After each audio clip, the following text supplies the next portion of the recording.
Lo dijo en la primera hora.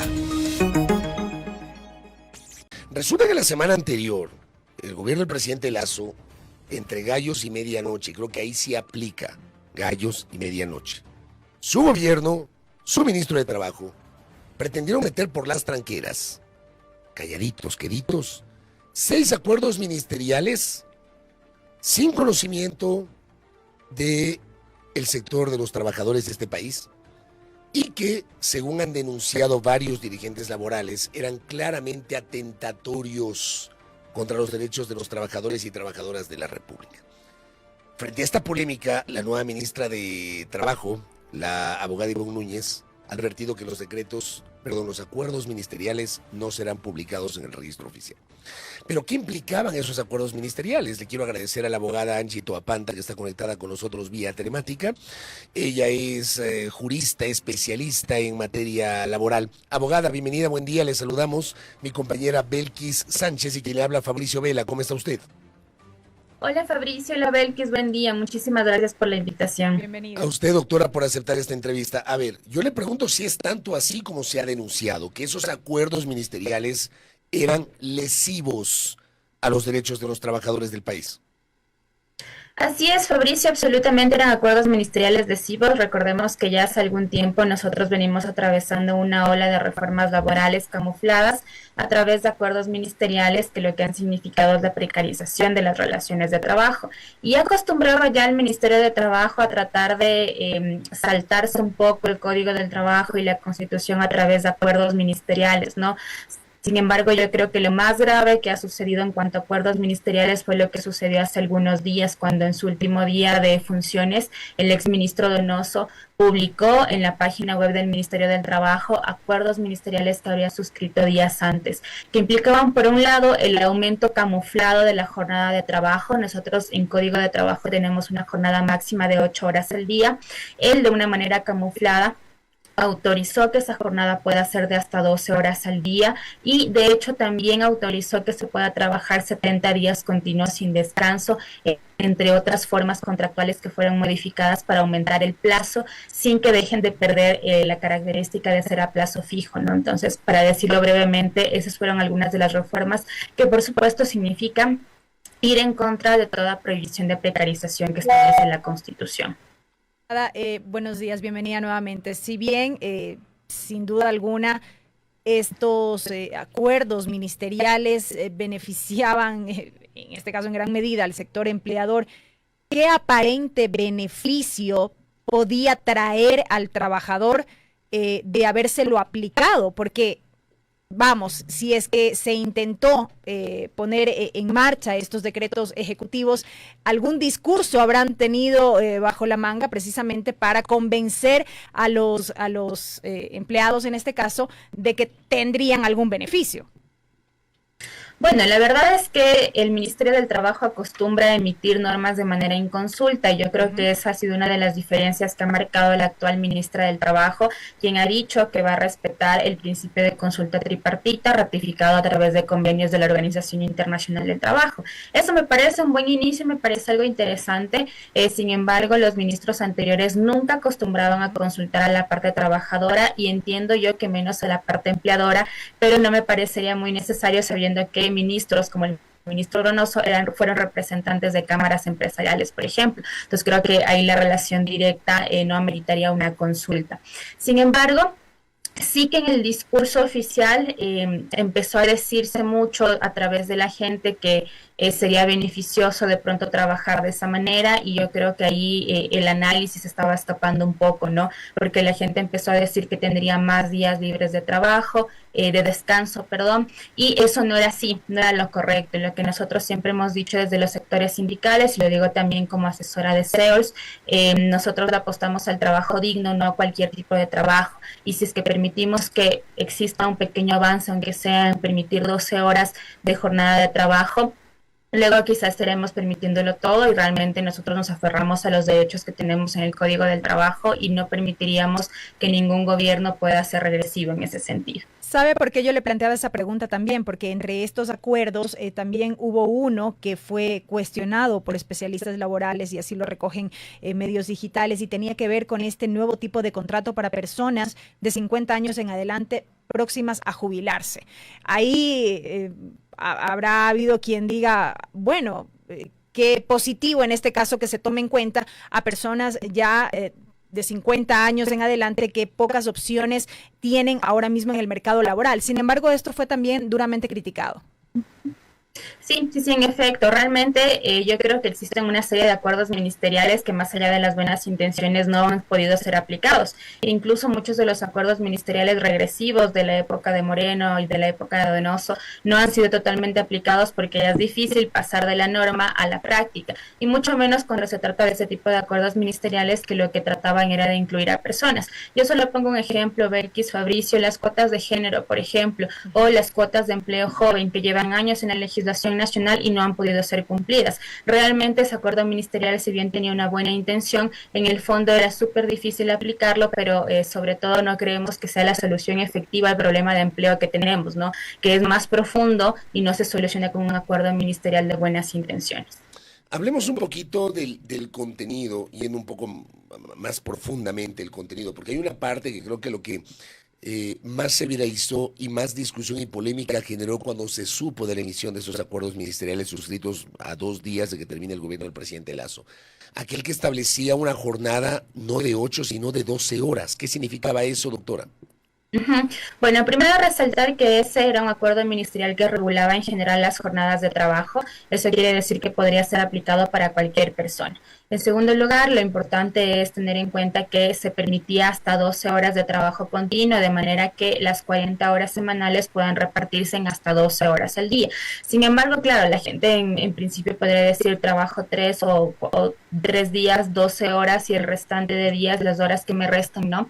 Sin embargo, lo que de pronto no se ve ahí es que lo que se está haciendo es dejarle la responsabilidad al empleador de que pague las horas suplementarias, porque en teoría las 8 horas al día se pagan de manera normal y las 4 siguientes deberían pagarse como un recargo suplementario, pero cuando el Ministerio del Trabajo decide aprobar que se pueda trabajar de manera ordinaria 12 horas al día, lo que está diciendo es que se van a pagar de manera normal y no con el recargo, pero claro, ya en la práctica uno puede ver que eso significa compensar o subsidiar de alguna manera al sector empleador que siempre tiene la obligación de pagar esas horas con un recargo, y lo cual significaba entonces no solo un golpe a la jornada máxima de trabajo, sino también la anulación del recargo de horas suplementarias dentro del día ordinario, ¿no?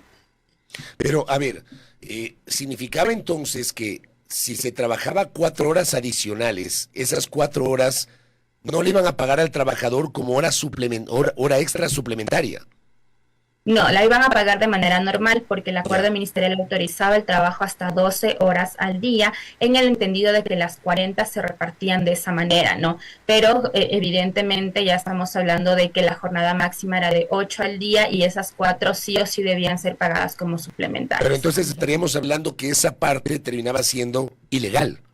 Exactamente, o sea, no solo ilegal, sino también inconstitucional. Y de hecho, desde los sectores sindicales se anunció que entre una de las medidas que se iba a tomar era en las acciones de inconstitucionalidad en caso de que la ministra entrante no decidiera dejar sin efecto los acuerdos ministeriales o que entraran en vigencia. Ahora, el tema es que entiendo que la normativa vigente en el Ecuador desde hace muchos años implica 40 horas a la semana, que generalmente se divide en 8 horas diarias durante los 5 días laborables, ¿no? Y se iba a afectar también esas 40 horas laborales, o esas 12 horas no podían, digamos, sumando toda la semana, rebasar las 40 horas a la semana, abogada. Claro, las 40 horas en realidad no se iban a afectar, lo que se iba a afectar es el máximo de la jornada diaria. Sin embargo, entenderíamos que si es que no sobrepasan las 40 horas, tampoco habría horas extraordinarias, que son las que se trabajan por fuera de las 40 horas, tanto en fines de semana como en días de descanso, por ejemplo. Pero lo que sí podría haber de pronto es una atomización del sector trabajador, entendiendo que el trabajo continuo, el trabajo trabajo sin descanso implica no tener tiempo para otras cosas más políticas, como por ejemplo ejercer el derecho a sindicalizarse o conformar o sostener la organización sindical. Ahora, abogada, ¿cómo es que se pretendía implementar estos acuerdos ministeriales que claramente contravenían la norma, en este caso Código del Trabajo, Ley Orgánica de Servicio Público, si si hablamos de rangos, estaba por debajo justamente de lo que establece la ley? Un acuerdo ministerial está por debajo de lo que establece la norma. Sí, esa ha sido una crítica constante que hemos tenido desde el sector trabajador, debido a que si bien son acuerdos que en el rango constitucional son mucho menores, existe una norma que se introdujo a través del Código Orgánico de la Producción que le habilita al Ministerio del Trabajo a emitir esta clase de acuerdos ministeriales. Entonces, un poco hay un blindaje desde ese lado. Ahora, lo cierto es que independientemente de lo que diga el Código del Trabajo, lo que pretende hacer el Ministerio del Trabajo es como emitir normas de forma aislada que en teoría funcionan como un solo ordenamiento jurídico y que no se contraponen. O sea, ese es el sentido que se le da a través del Código Orgánico de la Producción, lo cual ha sido también siempre criticado desde el sector de los trabajadores. Y en este sentido, los empleadores lo que suelen hacer es elegir entre Código del Trabajo o elegir entre las formas contractuales que existen a través de acuerdos ministeriales. Y el Ministerio del Trabajo, que dicho de paso es el ente encargado de vigilar el cumplimiento de los derechos laborales, pero a la vez es quien emite este tipo de acuerdos ministeriales, entonces al mismo tiempo faculta, permite y aprueba que todos estos acuerdos y formas contractuales coexistan en un mismo ordenamiento jurídico. Entonces, digamos que el Ministerio del Trabajo es como juez y parte ahí, y por lo tanto no existe posibilidad a oponerse a una forma contractual. Lo que sí existe son las posibilidades de iniciar juicios laborales después para demandar que no era una forma contractual sino otra, pero eso evidentemente ya significa otro tipo de procedimientos con tiempo, con recursos, que es muy desgastante también para los trabajadores. Entiendo que dentro de estos acuerdos ministeriales se establecía supuestamente, lo pongo entre comillas, la posibilidad de acuerdos entre empleador y trabajador. O sea, si el empleador necesita que su trabajador no se quede 8, sino 12 horas, puede conversar con el trabajador y el trabajador acceder o no. Pero lo pongo entre comillas porque, a ver, hay una relación de poder empleador-trabajador que termina siendo desigual. Entonces, es obvio que el trabajador, para no perder su trabajo o voy a decirlo coloquialmente, no caer en desgracia con su empleador, seguramente se verá obligado a aceptar aquello, abogada. Claro, evidentemente, nosotros también siempre decimos que en las relaciones de trabajo no existe equidad o igualdad entre las partes, ¿no? Me refiero al parte empleador-trabajador, y eso significa que siempre hay una relación de poder, como tú decías, Fabricio, una relación jerárquica donde alguien necesita del trabajo de otra persona y otra persona requiere del ingreso para poder vivir. Y evidentemente no estamos en las mismas condiciones porque el empleador es quien tiene en su mayoría todos los medios de producción y todo el capital para poder imponer esas voluntades, ¿no? Y es absolutamente difícil que un trabajador pueda intentar negociar, por lo menos de forma individual, cuáles son las condiciones de la relación de trabajo. Evidentemente, si es que el empleador le conviene o le hubiera convenido acogerse a este régimen de 12 horas continuas, no hubiera sido necesario tal acuerdo entre las partes, porque es algo que ni siquiera existe, sino lo que existe es una imposición directamente desde el empleador hacia quien necesita el ingreso y quien necesita el trabajo, ¿no? Y los trabajadores, aún más en estas condiciones tan adversas económicas que estamos pasando en el país, se ven obligados a aceptar ese tipo de trabajos. Realmente creo que seguir hablando de acuerdo de las partes es una cosa que el sector empleador ha tratado de introducir mucho, como queriendo hacer pensar que los trabajadores ya tenemos más libertad, que los tiempos han cambiado, pero realmente no es así. Las relaciones capital-trabajo están cada vez más presentes, y es muy difícil seguir hablando de acuerdos entre las partes. Yo creo que ya es hora de empezar a entender que hay relaciones jerárquicas y que por eso mismo las y los trabajadores requieren de mayor protección. ¿Es posible establecer nuevas jornadas laborales sin contravenir la ley? Claro que sí, es posible. En el mundo en general se está debatiendo sobre la reducción de la jornada de trabajo, por ejemplo, sin afectar la remuneración, con la idea o con la iniciativa de que las y los trabajadores tengan más días de descanso puedan descansar mejor, puedan aprovechar más el tiempo familiar y a la vez puedan sacarle el máximo provecho a los días que se encuentran trabajando. Un poco la idea es que en el mundo se está debatiendo la reducción de la jornada de trabajo, sin embargo Ecuador, como siempre, siendo tan disruptivo y haciendo cosas por fuera de la norma, más bien optó por ampliar la jornada de trabajo, ¿no? Y otra de las cosas que se puede hacer, por supuesto, es flexibilizar la jornada de trabajo, pero una flexibilización que beneficie a la parte trabajadora en función de poder manejar sus tiempos, más no una flexibilización que beneficie al empleador, que casi siempre se traduce en reducción de lo que ellos llaman costos. Doctora, y para cerrar, finalmente el gobierno del presidente Lasso no impulsó una reforma laboral como había sido su anuncio en campaña e incluso su intención cuando en octubre del 2021 envió a la Asamblea Nacional esta ley de creación de oportunidades que no fue calificada por el Consejo de Administración Legislativa. Incluso 3 meses después de este episodio, en enero del 2022, había anunciado que iba a comenzar un proceso amplio de debate para construir la nueva reforma laboral. ¿Hay que construir una reforma laboral? ¿Hay que ir hacia una nueva legislación laboral, doctora? Sí, por supuesto, hay que ir hacia una nueva legislación laboral para poder revertir todas las reformas que se han dado durante los últimos años, a partir del gobierno de Rodrigo Borja sobre todo, y que han significado la precarización del trabajo y la reducción de opciones para sindicalizarse. Yo, como asesora del Frente Unitario de Trabajadores en el año 2020 y como parte del equipo del Centro de Investigación y Defensa del Derecho al Trabajo, participamos ya en un proyecto de reforma que se presentó patrocinado por el Frente Unitario de Trabajadores a la Asamblea Nacional, y es un proyecto de reforma que recoge todas las iniciativas y todos los pronunciamientos a nivel internacional, que por supuesto distan muchísimo de las expectativas del sector empresarial y de las propias expectativas de Lasso que se plasmaron en la Ley de Creación de Oportunidades, ¿no? Es un proyecto que apunta a reforzar la sindicalización, el empleo estable, con dignidad, a contratación indefinida, a tratar de garantizar la liquidez del IES, por ejemplo, y a reestructurar el Ministerio del Trabajo.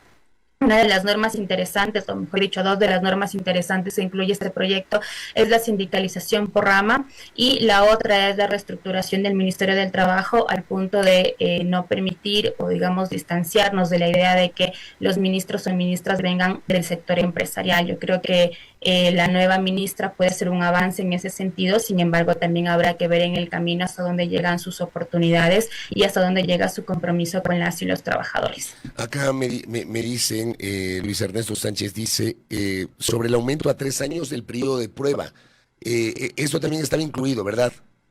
No, periodos de prueba no se modificaban, los aumentos de periodo de prueba estaban en la Ley de Creación de Oportunidades. Quizá lo que se refiere es que a uno de los contratos, al contrato productivo y al contrato de emprendimiento, 2 tipos de contratos que se crearon en la época de Moreno, se les incrementaba su plazo de duración, pues es decir, ya son contratos a plazo fijo que actualmente pueden durar hasta 2 años, y con la reforma del acuerdo ministerial se pretendía que duren hasta 3 años en condiciones absolutamente precarias. Y además de eso, ahora que estamos hablando de las modalidades contractuales que intentó implementar Donoso, también se creaba esta modalidad de call centers o de trabajadores de contacto, que en términos un poco más prácticos significaba retirar a estos trabajadores de la contratación indefinida para pasarlos a una modalidad contractual específica a plazo fijo, con jornadas de hasta 12 horas al día que se podrían repartir en más de 5 días a la semana.